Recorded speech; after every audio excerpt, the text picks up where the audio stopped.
मुल्क को चलाने के लिए आमदनी यानी महसूलात या फिर आसान अंदाज में टैक्सेस को किस तरह से जमा किया जाता है। हमारे मुल्क में महसूलात यानी टैक्सेस वसूल करने वाले इदारे का नाम वफाकी इदारा बराए महसूलात यानी फेडरल बोर्ड ऑफ रेवेन्यू है, जिसके ज़ेर इंतज़ाम मुख्तलिफ महकमे जिनमें custom, sales tax, income tax और एक्साइज शामिल हैं। हुकूमत इन इदारों के जरिए मुलाजमत पेशा अफराद, सनतों और ताजरों और दीगर से महसूलात यानी टैक्सेस वसूल करके मुल्की मामलात पर खर्च करती है।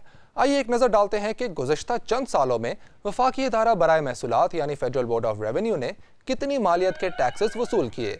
माली साल 2005-2006 की बात करें तो इस दौरान FBR ने 721 अरब रुपए के महसूलात वसूल किए और इस साल टैक्स टू GDP यानी कौमी आमदनी में टैक्स की शरह 9.4% रही थी।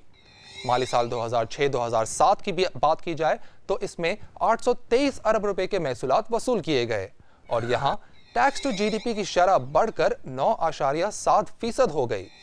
माली साल 2007-2008 की बात की जाए तो इस साल 10 खरब 25 अरब रुपए के महसूलात वसूल किए गए और टैक्स टू GDP की शरह मजीद बढ़कर 10% पर आ गई।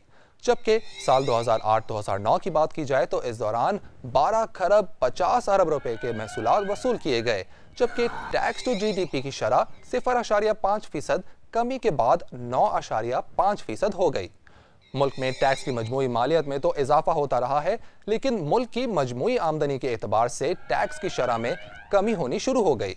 रवा माली साल के दौरान हुकूमत ने टैक्स वसूली का हदफ 13 खरब 50 अरब रुपए का रखा है और जुलाई से अप्रैल के दौरान 10 खरब 26 अरब रुपए वसूल किए जा चुके हैं।